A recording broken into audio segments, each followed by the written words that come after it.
Assalamualaikum warahmatullahi wabarakatuh. Saya Rizka Brajaningarum dengan nomor pokok mahasiswa 2240301145. Adanya video ini adalah untuk memenuhi tugas UAS mata kuliah telaah dan pengembangan kurikulum, yaitu tentang membuat modul ajar kelas 11, modul bahan ajar kelas 11, yaitu tentang membuat karya ilmiah. Arah pembelajaran. Yang pertama itu adalah tujuan pembelajaran. Peserta didik harus mampu menuliskan hasil riset dengan mengutip sumber rujukan secara etis. Kemudian, peserta didik difokuskan untuk menguji hipotesis yang telah mereka susun yang melibatkan pengamatan, percobaan, dan kajian pustaka. Setelah itu, peserta didik diminta untuk mendokumentasikan hasil riset dengan mencantumkan referensi secara etis. Kemudian bagian dasar, siswa mampu menunjukkan, menguasai, menerapkan, dan mempraktikkan dalam karya ilmiah mencakup kemampuan penyajian ide, penguasaan konsep, penerapan metode ilmiah, penekanan pada penjelasan yang jelas, serta implementasi nyata dari relevansi hasil penelitian. Keseluruhan proses ini mencerminkan komitmen penulis dalam berkontribusi pada perkembangan ilmiah melalui karya yang mereka hasilkan. Kemudian ada target siswa. Target siswa yang disebutkan mencakup 3 kelompok utama, yaitu pertama siswa reguler, kemudian siswa dengan hambatan belajar, dan siswa dengan pencapaian tinggi. Siswa reguler merujuk pada kelompok siswa tanpa kebutuhan pendidikan khusus. Kemudian siswa dengan hambatan belajar mencakup mereka yang menghadapi tantangan dalam belajar, seperti kesulitan dalam memahami materi. Sedangkan siswa dengan pencapaian tinggi merujuk pada mereka yang menonjol dalam prestasi akademik atau memiliki kemampuan di atas rata-rata. Dengan merinci target ini, pendekatan pendidikan dapat disesuaikan untuk memenuhi kebutuhan beragam dari setiap kelompok siswa. Kemudian, arah pembelajaran sesuai dengan profil pelajar Pancasila yang sudah ada. Elemen P5 mencerminkan pendidikan karakter yang komprehensif, terdiri dari 1. Berakhlak mulia, yaitu mengacu pada pembentukan karakter yang baik seperti kejujuran, tanggung jawab, dan rasa peduli terhadap sesama. Siswa diharapkan dapat menunjukkan perilaku etis dan moral yang baik. Kemudian yang kedua adalah kebinekaan global, menekankan pentingnya memahami dan menghargai keberagaman budaya dan pandangan di tingkat global. Siswa diajak untuk menjadi individu yang terbuka dan menghormati perbedaan.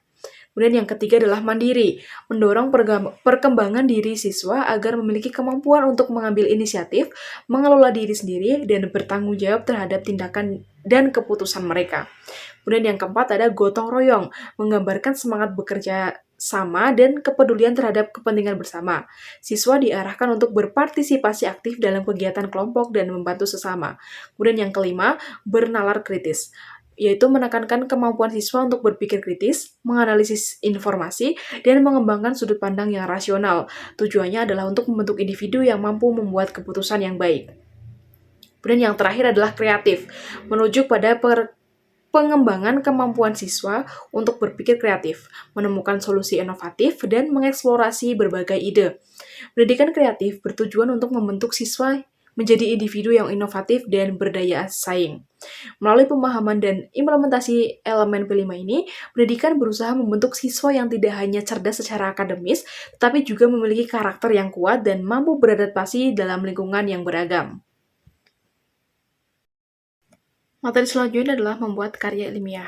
Sebelum kita membuat karya ilmiah, baiknya kita paham terlebih dahulu apa itu karya ilmiah, tahapan menulis, dan juga format dasar karya ilmiah. Karya ilmiah adalah suatu hasil tulisan atau penelitian yang bersifat sistematis dan menggunakan metode ilmiah untuk menyampaikan informasi, pengetahuan, atau konsep yang dapat dipertanggungjawabkan secara akademis. Kemudian tahap menulis, yaitu 1.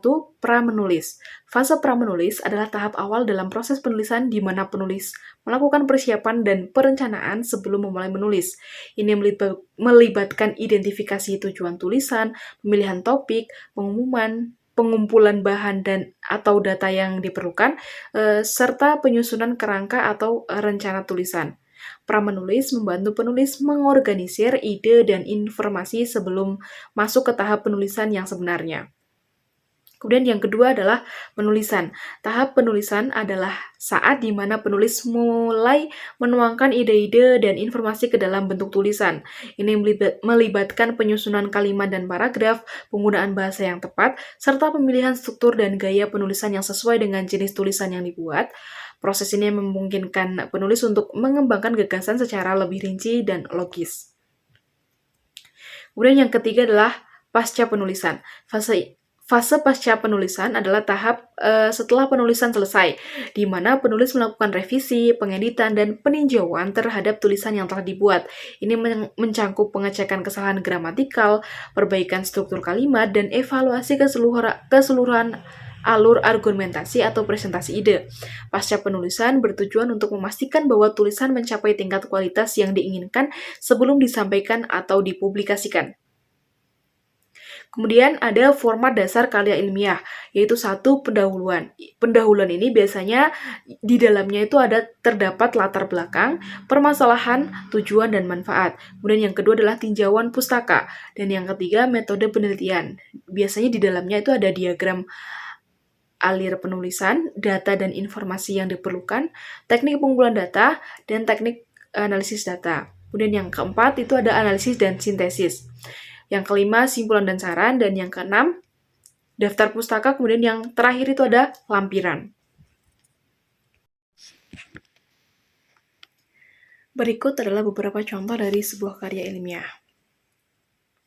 Harapan setelah siswa mengetahui tentang karya ilmiah sampai dengan menulis karya ilmiah dan juga melihat beberapa contoh dari karya ilmiah, yaitu memiliki pemahaman konsep ilmiah, kemudian memiliki keterampilan penelitian, mengasah keterampilan menulis, mampu mengaplikasikan kreativitas dan inovasi, mengembangkan kemampuan berpikir kritis dan analitis, memahami dan menerapkan kesadaran etika, dan yang terakhir adalah pemahaman nilai pendidikan.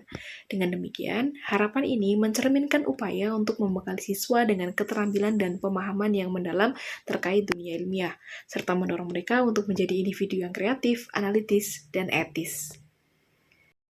Sekian presentasi yang dapat saya sampaikan. Terima kasih. Wassalamualaikum warahmatullahi wabarakatuh.